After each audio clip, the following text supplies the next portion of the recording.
juu ya kuweza kuvunja kambi na kuendelea. Na iwapo umeweza kubahatika kuwa katika kila sehemu ya mahubiri haya ambayo nimehubiri, tuliweza kuangalia kuvunja kambi ni nini. Na tukasema ya kwamba tunaposema mambo ya kuvunja kambi, inamaanisha ya kwamba ni kwamba kuna mahala ambapo tumekuwa tumekwama na tunafaa kutoka katika ile hali ya kutokuwa tunaendelea na kuweza kuendelea. Tukasema ya kwamba kuvunja ni kule kutofautisha, ama sijui neno mwafaka, lakini ni kule kuseparate, ni kule kutofautisha kwa ghafla ama kuachisha kwa ghafla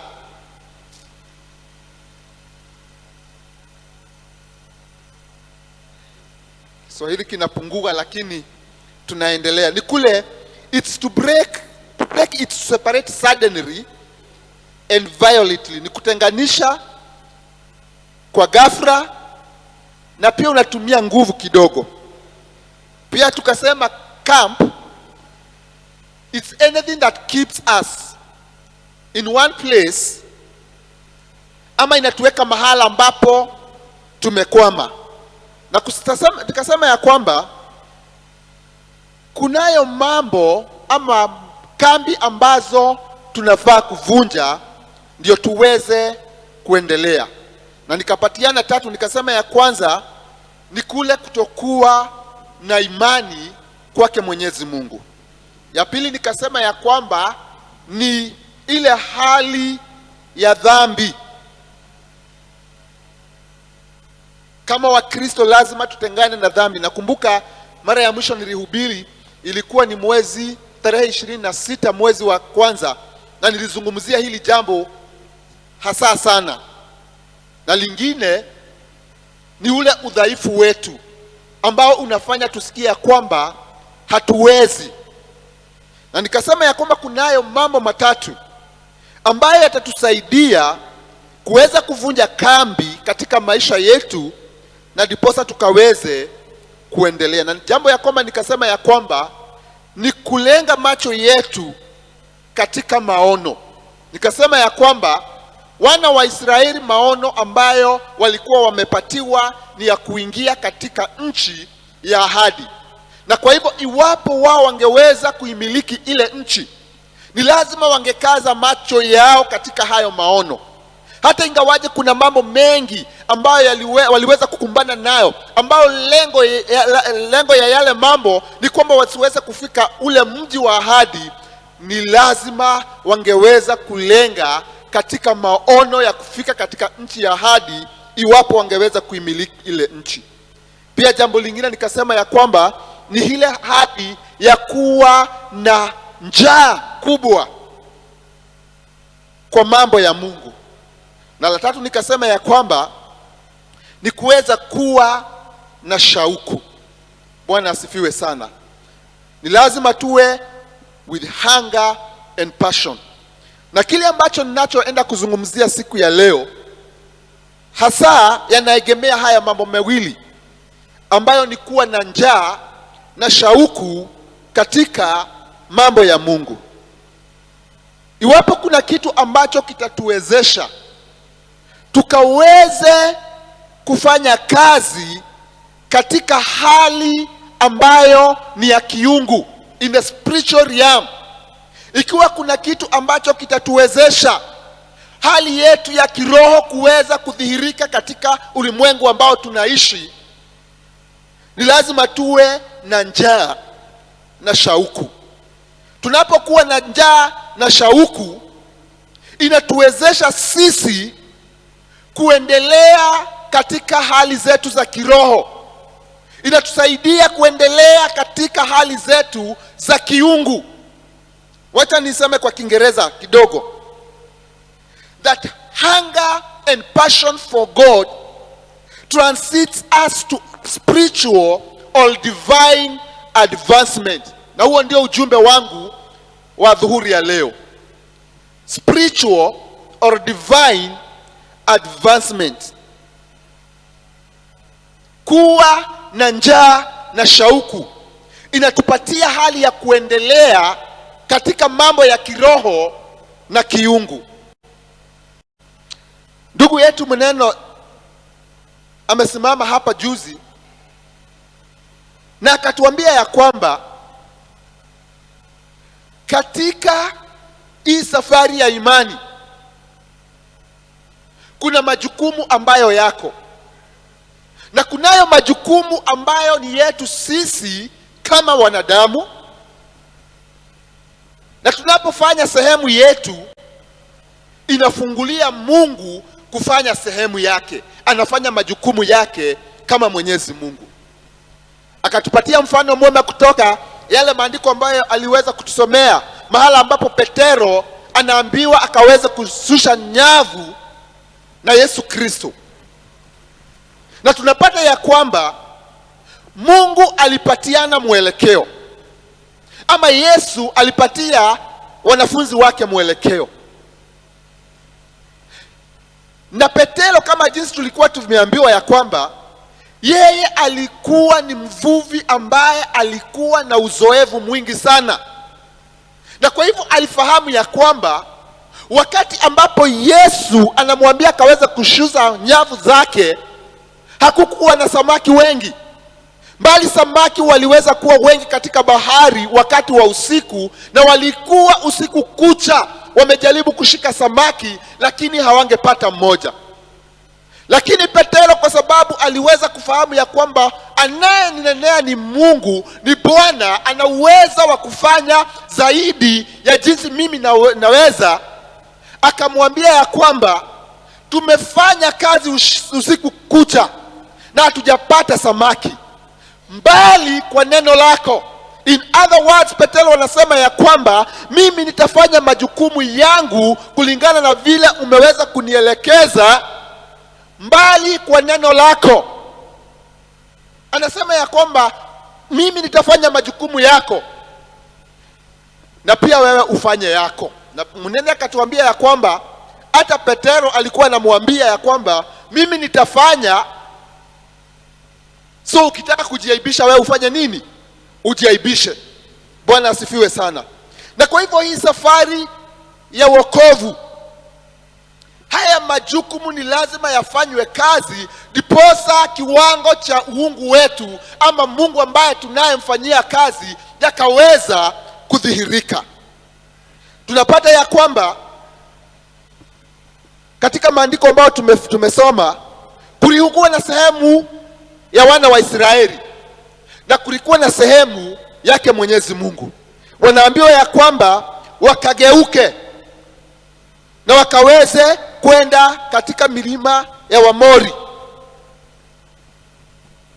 na mahali popote palipo karibu ya hapo. Wao walikuwa waanze ile safari, lakini kumbuka vizuri, nchi ambayo wanaenda kuimiliki ni nchi ambayo imemilikiwa. Waamori walikuwa kule, Wakanani walikuwa kule. Bwana asifiwe sana. Lakini Mungu anawaambia ya kwamba enendeni na nitakuwa pamoja nanyi. In other words, haitakuwa rahisi kufikia hivyo viwango vya kiungu hadi wakati tutakapokata kauli ya kwamba sisi tutafanya sehemu yetu na tumwachie Mungu akaweze kufanya sehemu yake. Ninapozungumzia mambo ya supernatural advancement ama kule kuendelea kwa kiungu, ina maana ya kwamba ni kule kuendelea. Inaweza kuwa katika maisha, inaweza kuwa katika uhusiano wako na Kristo, lakini ni kule kuendelea ambako ni zaidi ya juhudi za mwanadamu. Kaniruhusu pia wakati mwingine nasoma na Kiingereza and then I interpret. When you speak of supernatural advancement, it refers to progress that is beyond human effort, and it is orchestrated by divine intervention. Ama ni kule kuendelea, unajipata umeendelea ambapo ni zaidi ya nguvu yako kama mwanadamu, na kunawezeshwa na nguvu ambazo ni za kiungu. Ni wakati Mungu anapoingilia kati katika maisha ya mwanadamu. Ni wakati Mungu anapoingilia kati katika kanisa. Ni wakati Mungu anapoingilia kati katika biashara yako. Ni wakati Mungu anapoingilia kati katika hatima yako, kwa njia ambazo mawazo ya mwanadamu haiwezi kufahamu. Ni wakati Mungu anapoingilia hizo hali zote, na zinaweza kuwa kinyume na yale ambayo mambo ama hali ya kawaida inaamini. Bwana asifiwe sana. It is when God moves a person, a church, a business, a destiny forward in ways that defies logic and natural limitations. Na utagundua ya kwamba watu wengi katika maisha huwa tunakwama kwa sababu ya vikwazo. There are obstacles. Wakati mwingine ni kwa sababu ya upinzani. Kunao watu wanapinga ama mambo ama vitu ambavyo vinapinga mambo ambayo tunataka kuweza kutimiza. Na pia tunapata ya kwamba tunashindwa kuendelea ni kwa sababu hakuna nguvu za Mungu katika mambo ambayo tunayoyafanya. Lakini ningetaka tukaweze kufahamu adhuhuri ya leo ya kwamba kupitia kuwezeshwa ama uwezo wake Mwenyezi Mungu, mambo ambayo ni ya kiungu yanaweza fanyika katika maisha yetu, yakituwezesha kama wanadamu ambao wako na udhaifu, ambao wako na wapinzani, ambao wanakumbana na mambo ama vikwazo. Tunaweza kufikia malengo yetu kwa sababu ya kuwezeshwa naye Mwenyezi Mungu. Lakini ningetaka tukaweze kufahamu haya, that the source of supernatural advancement it's God, ama kiini cha kule kuendelea kwa kiungu ni Mungu yeye mwenyewe. Unaposoma katika kitabu cha Zaburi 75,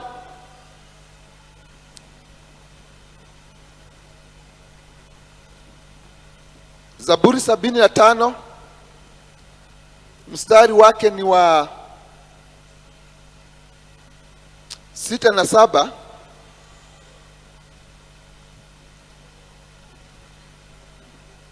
Nataka tusome hiyo kwa sababu ni muhimu sana.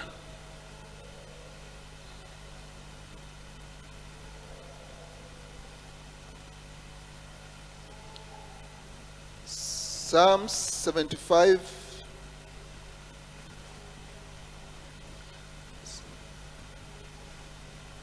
6 and 7 inasema ya kwamba, maana siko mashariki wala magharibi wala nyikani itokayo heshima, bali Mungu ndiye ahukumie, humdhili huyu na kumuinua mwingine. Bwana asifiwe sana. And therefore, kwetu sisi kuweza kujipata tumeendelea katika mambo ambayo ni ya kiungu, ni lazima tuweze kufahamu ya kwamba haitoki magharibi, haitoki mashariki, haitoki kaskazini, haitoki kusini. Bwana asifiwe sana. Haitoki kwa wingi wa fedha zetu, haitoki kwa watu ambao wametuzunguka, ambao wanauweza katika jamii ambao tunayoishi. Lakini Biblia inatuambia ya kwamba, but God is the judge. He putted down one and set up another. Ni Mungu ambaye huondoa mwingine na anainua mwingine. Na kwa hivyo kuendelea ambapo kunatokana na Mungu, sio kwa mwanadamu, ama kuendelea kunatokana na Mungu na sio kwa mwanadamu, ama ule uhusiano wetu na wanadamu. Pia ni lazima tujue ya kwamba mahala pengine ambako tunaweza toa huku kuendelea kwa kiungu ni kwa neno lake, comes from his word. Tasoma hiyo katika Isaia 55 na mstari wa 11. Biblia inasema ya kwamba naye Mungu hatatuma neno lake bure na lirudi kwake pasipo kutimiza kusudi lake. Na kusudi la neno la Mungu ni kutuimarisha katika hali zetu za kiungu. Pia mahali kwingine ambapo tutaweza kutoa huku kuendelea kwa kiroho ni kule kumwachilia Roho Mtakatifu kuweza kufanya kazi katika maisha yetu. Unaweza soma katika Zekaria mlango wa 4 na mstari wa 6, na utaelewa ya kwamba Roho wake Mwenyezi Mungu ndiye anayetutia nguvu, ndiye anayetuongoza, ndiye anayevunja kila nira kutuwezesha tukaweze kuendelea katika hali ya kiungu. Pia jambo lingine ambalo huwa linatuwezesha kuendelea katika maisha ya kiungu ni kile kibali chake Mwenyezi Mungu, the Lord's favor. Kule kuwa umekubalika na Bwana. Unakumbuka mtu ambaye aliyekuwa anaitwa Jabezu, na naenda anafanya maombi mbele zake Mwenyezi Mungu. Hali yake katika jamii na familia yake haikukuwa nzuri, lakini anaomba ya kwamba mkono wa Mungu ukaweza kuwa juu yake. Anaomba kibali cha Mungu kikaweza kuwa juu yake, na Biblia inasema ya kwamba naye Mungu akamjibu Yabezu. Na kwa hivyo mahala ambapo alionekana akiwa na udhaifu, mahala ambapo alionekana kana kwamba hawezi, mahala ambapo katika hali ya kawaida hangeweza, alipomshirikisha Mungu hali ikaweza kubadilika. Bwana asifiwe sana. Tunapata mfano mwingine katika Biblia tunapotazama maisha yake Yusufu. Tunakumbuka yale mambo aliweza kupitia, akauzwa na ndugu zake, akajipata katika korokoroni. Lakini Yusufu aliweza kumhusisha Mungu. Alijua ya kwamba Mungu wake ni mkuu kuliko wengine wote. Alijua ya kwamba kuendelea kwake katika uhusiano wake na Mungu na mambo ya kiungu ingemgharimu yeye kumtazama Mungu na kusimama katika neno ambalo alikuwa amefundishwa. Nacho kibali cha Bwana kikaweza kuwa juu yake, na tunapata ya kwamba alitoka kutoka kuwa mtumwa katika nchi ya Misri hadi akaweza kuwa waziri mkuu katika hiyo nchi, kwa sababu yeye alijua ya kwamba kiini ama asili ya kuendelea kwake katika maisha ya kiroho inatokana naye Mwenyezi Mungu. Tunapata yakisema ya kwamba kuna mambo hawezi fanya kinyume cha Mungu wake. Aliheshimu Mungu wake, na kwa sababu hiyo ikamwezesha kupata ushindi mkubwa. Jambo la pili, ningetaka tu kutaja vikwazo, the obstacles to supernatural advancement, ama mambo ambayo yatatuzuia kutoendelea katika maisha yetu ya kiungu na ile ya kiroho. Jambo la kwanza ni dhambi na kutotii. Enda usome katika Deuteronomy 28 verse 1 and 2 na pia verse 15. Utapata ya kwamba kutotii kunatufungia sisi ama kunafungia Mungu kutofanya kazi katika maisha yetu. Jambo la pili ambayo ni kikwazo katika maisha, kuendelea kwetu kwa kiroho, ni kule kutokuwa na imani. Wahibrania 11 na mstari wa 6.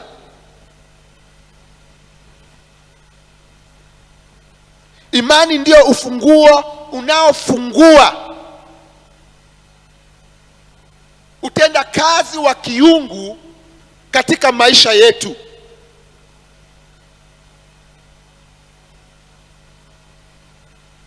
Jambo lingine ambacho ndio kikwazo cha utendakazi wa hali ya kiroho katika maisha yetu ni kule kuwa na uoga na shaka. Kuwa na uoga na shaka. Fear and doubt. Sababu iliyofanya wana wa Israeli wengi kutofikia kile ambacho Mungu alikuwa amewaahidi, kutofikia katika yale maeneo ya kiungu, ni kwa sababu wao walikuwa na uoga na walikuwa pia na shaka. Ingawaje Mungu alikuwa amejidhihirisha kwa mambo mengi ya kwamba ana uwezo wa kuweza kuwafikisha nchi ya ahadi, lakini maisha ya hao watu ilijawa na uoga. Walikuwa wamejawa na shaka kuhusu ile nchi ambao walikuwa wanaenda kuimiliki. Tunapata ya kwamba kulipotumwa wapelelezi waweze kwenda kupeleleza, tunaambiwa ya kwamba wengi waliogopa watu ambao walikuwa katika ile nchi. Walijiona wakiwa watu dhaifu, walijiona wakiwa wanakaa wadudu. Ikawazuia kufika into a supernatural advancement, mahala ambapo Mungu sasa alikuwa yeye aweze kuwatweza wakafikia maeneo ya kiungu. Lakini Biblia inatuambia katika kitabu cha Timotheo wa pili mlango wa 1 na mstari wa 7 ya kwamba hatujapatiwa roho ambaye ni wa uoga. For we've not been given the spirit of timidity, but of love and self-discipline.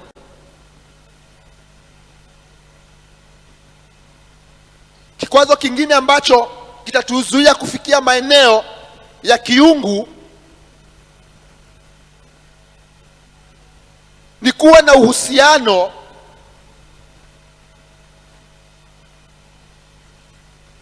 na watu wabaya. Wrong associations.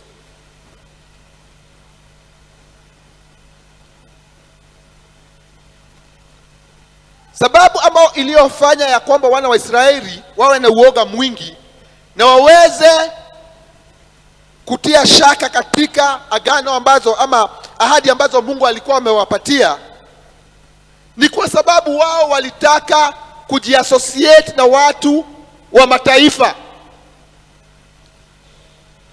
They wanted to be like them. They even demanded a king just like other nations. Bwana asifiwe sana. Lakini wakasahau ya kwamba wao walikuwa ni watu wateule. Walikuwa ni watu ambao Mungu alikuwa amejichagulia yeye mwenyewe. Wapendwa, sisi tumechaguliwa. We are a special lot machoni pake Mwenyezi Mungu. Biblia yasema katika Wakorintho wa kwanza mlango wa 15 na mstari wa 33 ya kwamba usidanganyike. Bad company corrupts good character. Ama uhusiano na watu wabaya itaharibu sifa nzuri. Lazima tujue sisi ni Wakristo. Ingawaje tuko hapa katika ulimwengu, lakini sisi sio wa ulimwengu. Tunaelekea mahali. Bwana asifiwe sana. Na kwa hivyo tutakapojua hivyo na kuishi hivyo, tutaachilia Mungu kuachilia uungu wake, uweza wake ukaweza kutenda kazi katika maisha yetu.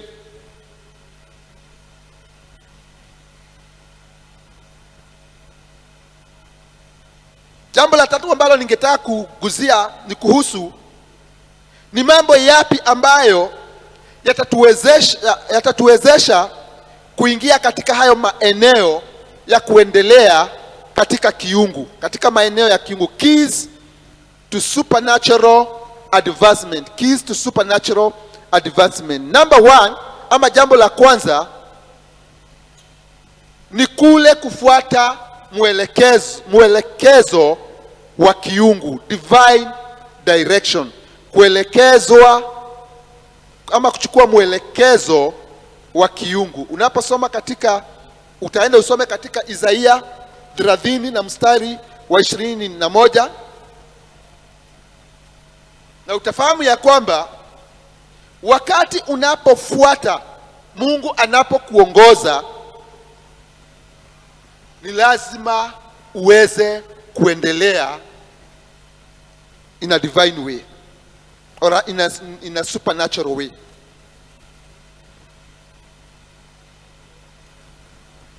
Hauwezi kufuata mwelekezo wa Mungu na ubaki kama wengine. Hiyo ni mifano ambao tumepata katika Biblia. Bwana asifiwe sana. Kuna huu ambao tumejikumbusha wa Petero alipoambiwa ya kwamba ashushe nyavu zake.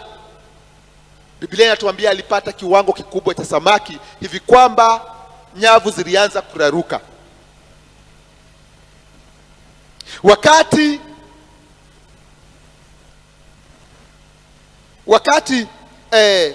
Wakati Yusufu alipofuata kile neno la Mungu lilikuwa limemwelekeza,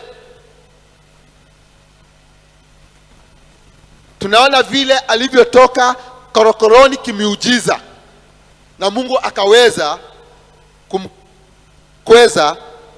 kuwa waziri mkuu katika ile nchi.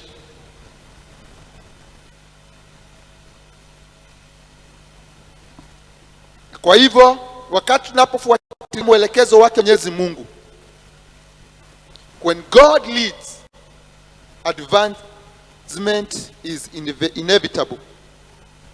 Jambo lingine ambalo litatuwezesha kuingia katika maeneo ya kiungu ni kule kuomba, persistent prayer,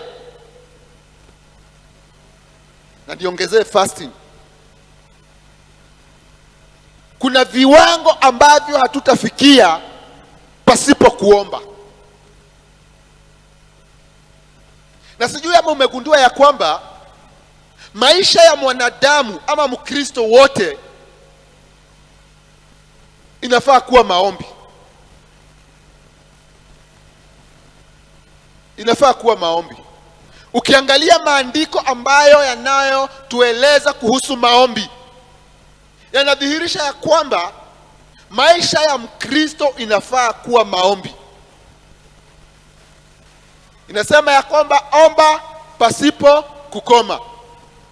Mahali pengine tunaambiwa ya kwamba tuombe, hata ingawaje Mungu anajua mambo ambayo tunahitaji, tunaambiwa tuombe. Bwana asifiwe sana. Lakini Kristo akawaambia wanafunzi wake ya kwamba kuna viwango ama kuna mapepo ama kuna hali haziwezi badilika pasipo maombi na kufunga. Na kwa hivyo, if we want to advance supernaturally as believers, we must embrace a prayer life.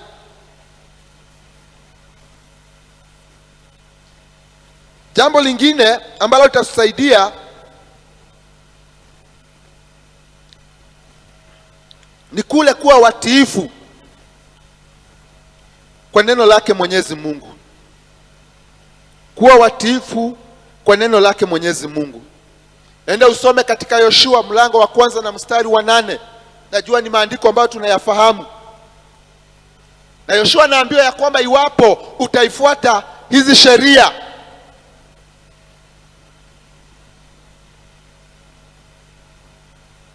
na uweze kuzitafakari usiku na mchana, anaambiwa ya kwamba utapata ufanisi ulio mkubwa sana.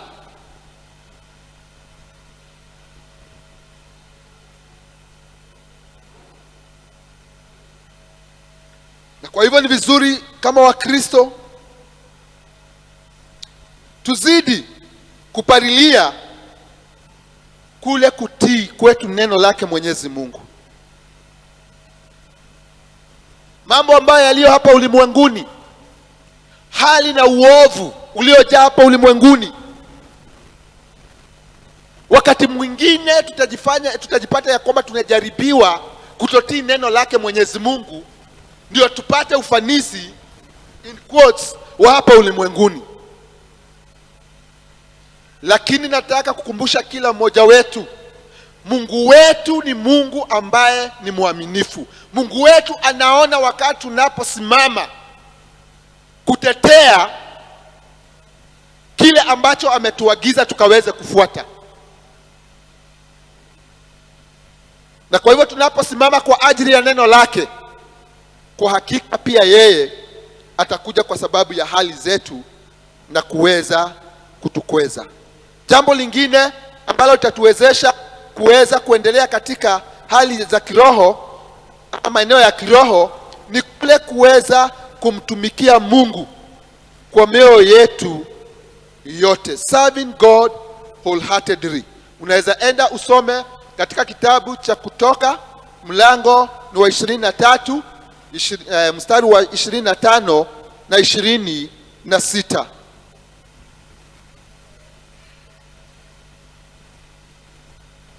Tunapomtumikia Mungu ataweza kutuinua. Yesu akasema katika kitabu cha Yohana mlango wa 12 na mstari wa 26 ya kwamba wale wanaoniabudu ama nitumikia, anasema ya kwamba yeye atawaheshimu. And therefore when we give ourselves into the service of God,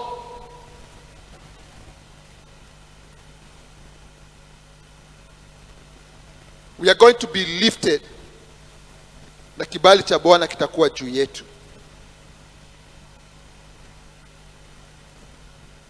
Kwa hivyo mambo ambayo yatatuwezesha kufikia katika maeneo hiyo ya kuendelea katika kiungu ni kwamba ni lazima tuweze kufuata mwelekezo wa kiungu. Lazima tudumu katika maombi, tuwe watiifu, tumtumikie Mungu na mioyo yetu yote. Jambo la 4 ambalo ni mambo ambayo yanadhihirisha ya kwamba tumefikia viwango vya kiungu.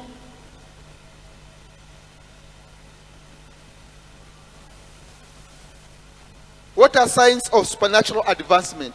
Jambo la kwanza ni kile naita unusual open doors. Kule kufunguliwa kwa milango kwa hali isiyo ya kawaida. Sijui ama ushajiangalia ama ukaangalia hali katika maisha yako, na unapoangalia nyuma unasema kwa kweli, isipokuwa ni Mungu kuwa pamoja nami, singekuwa nimefikia hiki kiwango. Praise the Lord.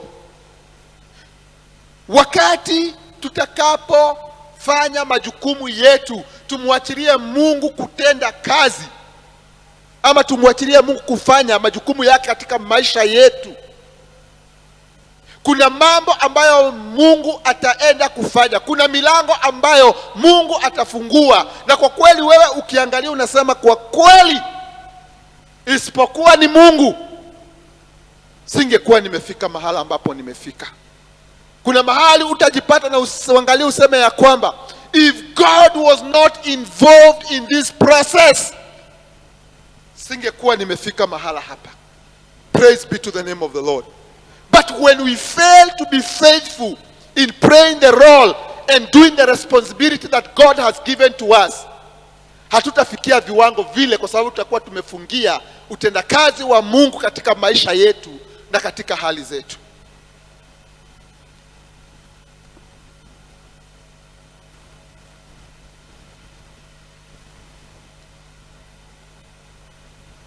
Jambo lingine ambalo ni ishara ni kwamba There is divine protection. Kuna kule kuweza kulindwa naye Mwenyezi Mungu. Zaburi 91 mstari wa 10 na 11. When God advances a person, he secures them from attacks. Psalms 91 verse 10 and 11. Wakati Mungu anapo kuendeleza katika hali ya kiungu, huwa anakulinda. Kwa sababu unapoendelea katika hali ya kiungu, ni lazima uweze kujua ya kwamba tunaye adui ambaye ni Shetani, ambaye anajua ya kwamba iwapo umeendelea katika hali ya kiungu, wewe unakuwa tisho kwa ufalme wake. Na Biblia inatuambia ya kwamba tutakapofikia wakati huo ambapo tumeendelea katika hali yetu ya kiroho, kama maeneo ya kiroho, ni kwa sababu Mungu atakuwa ametufikisha mahala hapo. Yeye anaenda kutufunika, anaenda kutupatia ulinzi, hivi kwamba hadi ule muovu Shetani anaporusha mashambulio yake hayataweza kutufikia, kwa sababu Mungu ndiye aliye mlinzi wetu.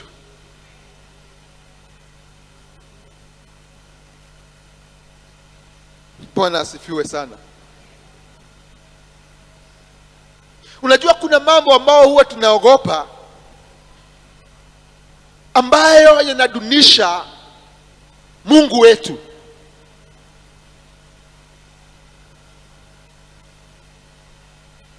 Bwana asifiwe sana.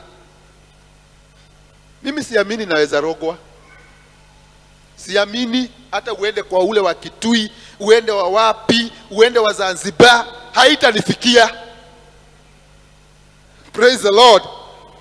Kwa sababu Mungu ambaye ninatumikia, yeye ni juu zaidi ya hao waganga. Praise the Lord. Yeye ana uweza juu ya uweza ambao wale waganga wako nayo. Lakini Wakristo wengi tunatisho, mimi nitakuroga, sijui utaniona, na mnajawa na wasiwasi. Mwingine unakuja kutoa ushuhuda hapa kanisani, unafikiria ni kuwa kiroho sana, ya kwamba nimekuwa na shida nyingi kwa sababu nilisikia aliniendea kwa nani, na umeamini hizo mambo ambazo ni bure. Mungu ambaye tunayemtumikia, Mungu ambaye ametuita, ana nguvu kuliko hao waganga, ana nguvu kuliko miungu mingine yote. Praise the Lord. Wacha hizi mambo tunaimba ziwe a reality in our life. All the other gods are the works of men. Praise the Lord.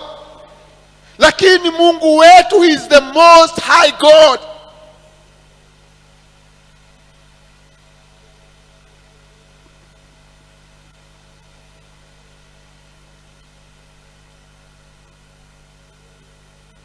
Mungu ataweza kutupatia ulinzi.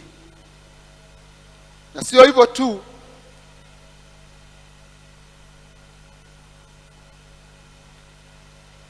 ataweza kupanua njozi zetu,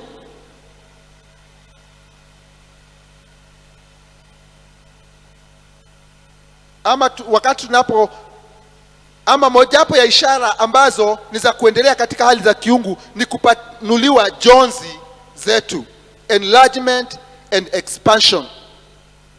Supernatural progress is evident when one's influence and capacity increases. Bwana asifiwe sana. Unajua the mistake ambayo iko, we are so much into the gospel of prosperity that we think godliness can only be manifested kuwa na mali tu peke yake. Kwa hivyo ukikutana na mimi naendesha V8, utafikiria ni vile niko na ungu mwingi. Bwana asifiwe sana.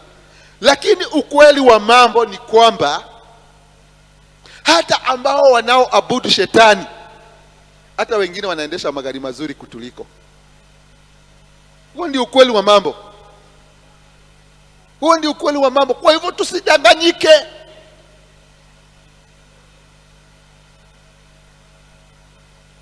Lakini nataka tuelewe ya kwamba tunapoendelea katika maeneo yetu ya kiroho,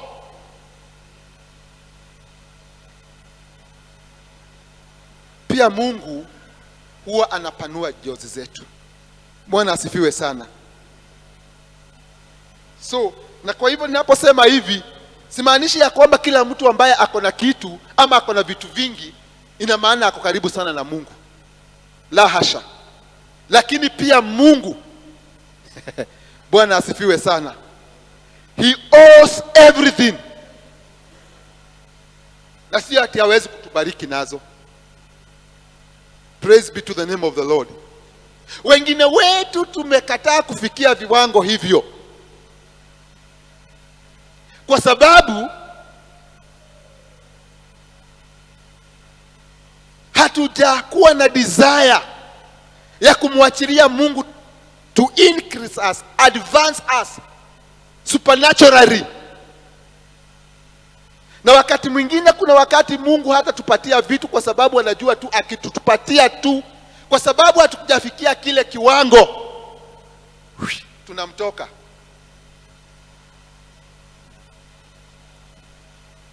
Just as vijana wangu kuna vitu ambavyo siwezi wapatia kwa sababu hawajafikia kiwango, hawajafikia umri.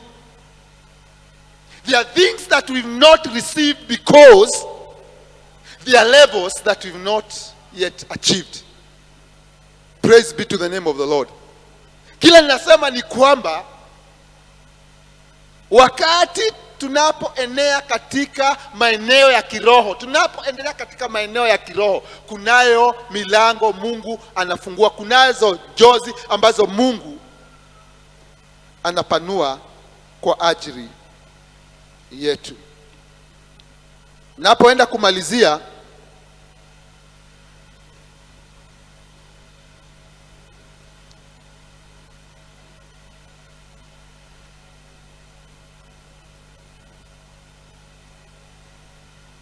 nataka kuzungumzia juu ya mambo matatu. Not matatu but mambo manne ambayo tunaweza ombea katika maeneo yetu, katika maisha yetu, yatuwezeshe kuendelea katika hali zetu za kiroho. Jambo moja ama la kwanza, we must be or pray for divine empowerment. Ni lazima tuombe tukaweze kupatiwa ule uweza wa kiungu. Naposoma katika kitabu cha Matendo ya Mitume mlango wa 1 na mstari wa 8, nazungumzia kuhusu Roho Mtakatifu ambaye atatujaza uweza na nguvu. But you shall receive power when the Holy Spirit comes upon you.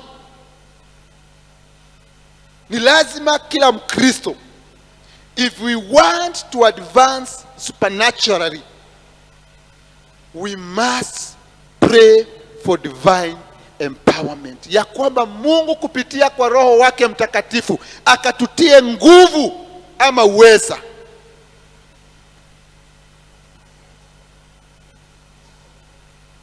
Nastaki kuzungumzia sana kuhusu vile Roho wa Mungu aliwezesha wanafunzi wa Yesu Kristo kutenda nyakati zile za kanisa la kwanza. But when you read the book of Acts, the very first few chapters, utaona watu kama kina Petero ambao walijawa na uoga, ambao walimkana Yesu. Petero ambao wakati mwingine aliona Yesu amekufa, akaambia wanafunzi wake, hii biashara imeisha, mimi wacha nirudi katika kuvua samaki.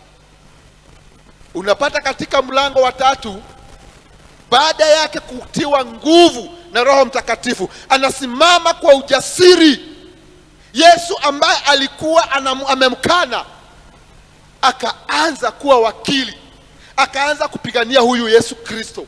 Akasema ya kwamba ikiwa mtatufunga kwa ajili ya huyu Kristo, niko tayari kufungwa. Bwana asifiwe sana. Akasema iwapo mnataka kunisurubisha, nisurubisheni. Kwa sababu there was that divine empowerment ambayo alikuwa amepokea ndani mwake.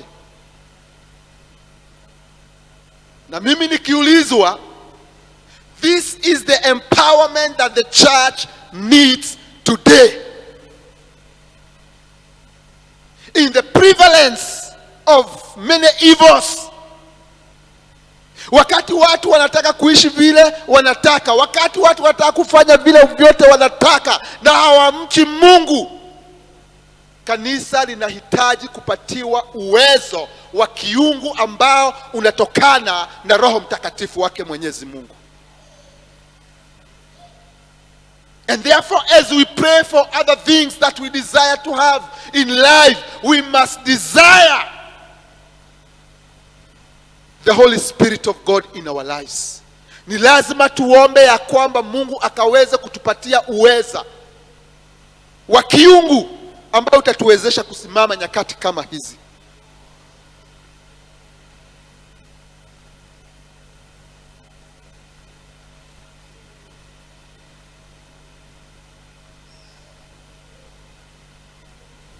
Taniruhusu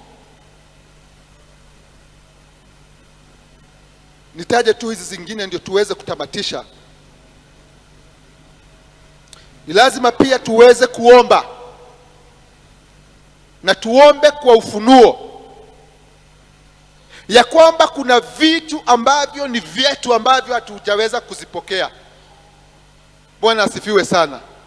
We must pray for removal of every obstacle for us to advance.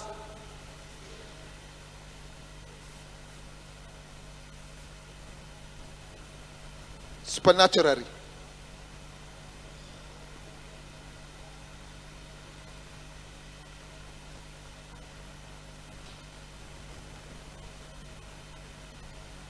Generally, what I want to say, wacheni tuombe maisha yetu. Ndio uweze kupata hiyo point vizuri, enda usome 1 Chronicles chapter 4 verse 9 to 10. It's the prayer of Jabez. Utaona mambo ambayo yametajwa na yale Mungu aliweza kumwezesha ndiposa akaweze kuendelea. Napotamatisha nataka kusema ya kwamba supernatural advancement is a reality for those who walk with God in obedience, in faith and service. Bwana asifiwe sana. Wale watu ambao watakata kauli ya kuweza kutembea na Mungu katika kumtii, katika imani, katika kumtumikia, ni lazima Mungu atawawezesha kufikia hayo maneno ambayo ni ya kiroho. Wakati Mungu anapochagua kuinua mwanadamu yeyote ule, haijalishi ametoka wapi, hakuna atakaye msimamisha. Lakini iwapo tunataka kufikia hayo maeneo, ni lazima tujiweke katika sehemu ambayo ni ya kuomba. Ni lazima tuweze kutembea kuishi maisha ambayo ni ya utakatifu. Ni lazima tuwe watu wa kufuata mwelekezo wake Mwenyezi Mungu. Na tutakapofikia hivyo, tutajipata tunaweza kutembea ama tunakumbana na mambo ambayo hawezi zuirika na mambo ya kawaida, kwa sababu Mungu ama that wingi wa Mungu uko ndani mwetu. And if he is in us, we will be unstoppable. Praise be to the name of the Lord. Bwana Mungu wetu aweze kuwabariki.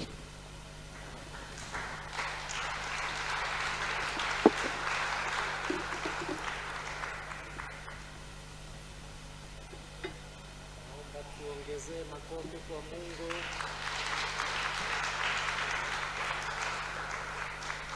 Tuongezee makofi kwa Reverend wetu.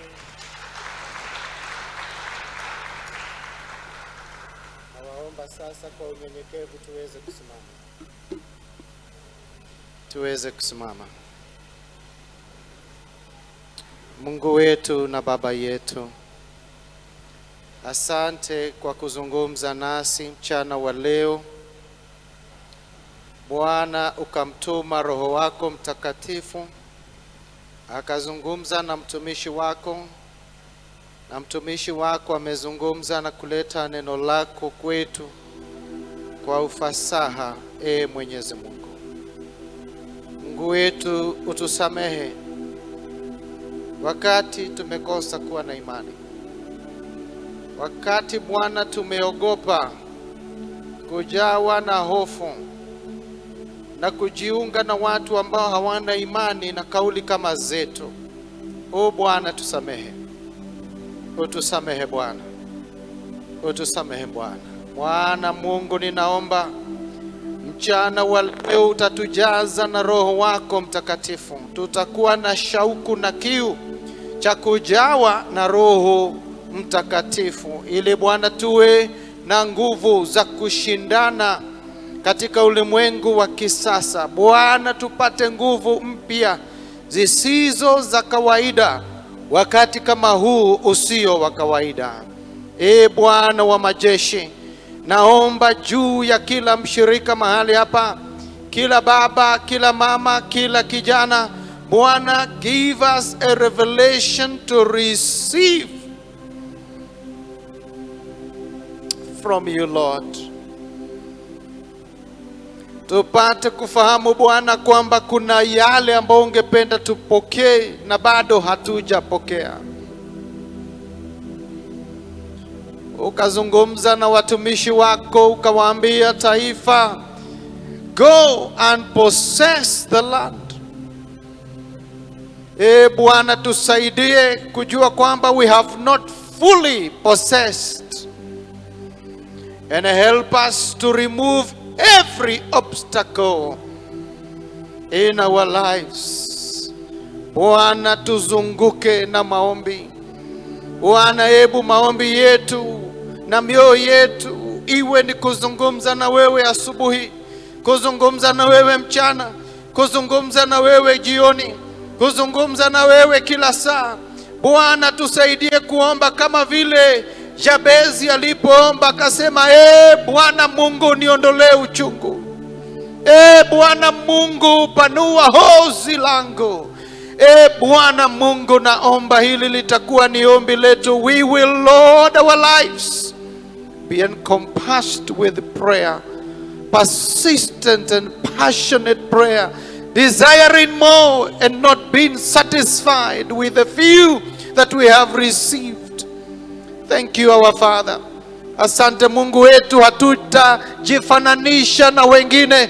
Bwana wa majeshi, tupanue nasi Bwana tutapanuka. Bwana wa majeshi, tusaidie kuona yale ambayo hatuoni kwa macho ya mwanadamu na macho ya kawaida.